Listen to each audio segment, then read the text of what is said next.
महाराज जी, मैं रायबरेली जिले के प्रसिद्ध शिव मंदिर का प्रधान पुजारी हूँ।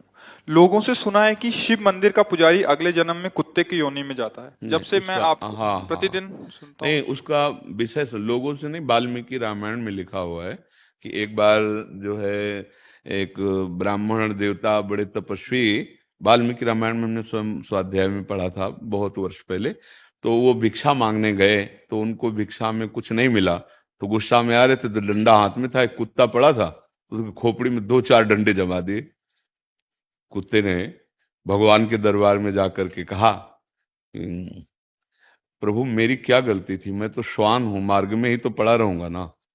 इन ब्राह्मण देवता ने बिना किसी कारण के मुझे चार पांच डंडे मारे, देखो मेरी खोपड़ी में। भगवान तो सब जीवों की भाषा जानते हैं ना। तो भगवान ने कहा मेरे दरबार में ब्राह्मणों को दंड नहीं दिया जाता, आप ही निश्चय करो कि इनको क्या दंड दें। तो उनका प्रभु यहाँ का जो बहुत श्रेष्ठ कलिंजर पर्वत है उसमें जो आश्रम है उसका इनको महंत बना दीजिए। बोले तुम तो दंड दे रहे हो या वरदान दे रहे हो? बोले प्रभु मैं पूर्व में महंत ही था, इसीलिए मैं आपको कह रहा हूं कि जब महंत बनेंगे ना और मनमानी आचरण करेंगे और भगवत अर्पित बिना किए जो भगवान के लिए आता है वो खाएंगे तो कुत्ता बनेंगे, तो हमारे जैसा इनको भी पता चलेगा कि श्वान योनि में कितना कष्ट होता है। इसका रहस्य आप समझ पाए?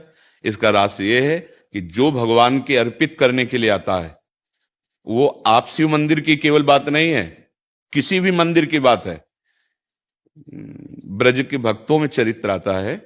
एक दिन एक विरक्त संत जो गुफा में भजन करते थे, क्योंकि जैसे गिरिराज जी है, नंदगांव है, बरसाना, यहाँ पर्वत हैं तो यहाँ गुफाएं भी हैं, संत जन एकांतिक भजन। तो वो भिक्षा मांग के आ रहे थे, पीछे से आवाज है, बाबा सुन, अगर मुझे थोड़ा टुकड़ा दे दे तो मेरी प्रेत योनि से मुक्ति हो जाए। तो ऐसे मुड़ के देखा तो कोई नहीं दिखाई दिया, एक कुत्ता दिखाई दिया, तो उन्हें लगा शायद ऐसे कानून। फिर बाबा सुनो ना आए, तो फिर मुड़ के देखा कौन हो तुम? तब बोले कि ये जो मैं कुत्ता रूप दिखाई दे रहा हूं, मैं नंदालय का पुजारी हूं।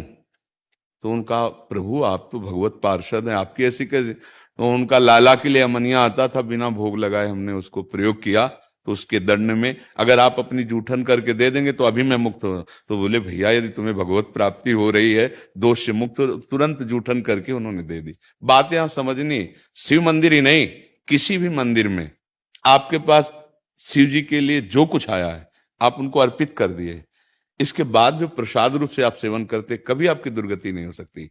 लेकिन आया मानो जैसे जो भी वस्तु आई वो आप उसे अपने प्रयोग में बिना स्वामी को अर्पित किए, फिर वो अपराध बन जाएगा।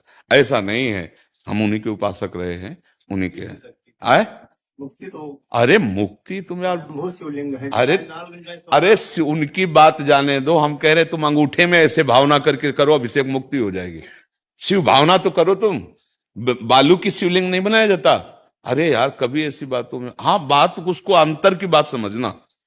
अगर भगवत अर्पित करने के लिए मानो हम कह रहे हैं किसी ने अमुक अमुक सामग्री दी जो भगवान के सामने अर्पित कर दी, और इसके बाद जो हम प्रसाद रूप से सेवन कर रहे हैं, फिर उससे कहीं कोई ऐसी, हाँ अब हम भगवान के लिए आया, लिंग पे चढ़ा हुआ नहीं खाना चाहिए। जो ऐसे द्वादश ज्योतिर्लिंग हैं, नर्मदेश्वर हैं, भगवत स्वरूप हैं, इनका तो पाना ही चाहिए ना। हमारे पास तो रोज चरण, लगभग लगभग हफ्ता में एक दो बार चरणामृत आ जाता है, भगवान महादेव जी का भोग आता है तो रोज चलता है, हम तो रोज पर उनका प्रसाद जूठन पाते हैं।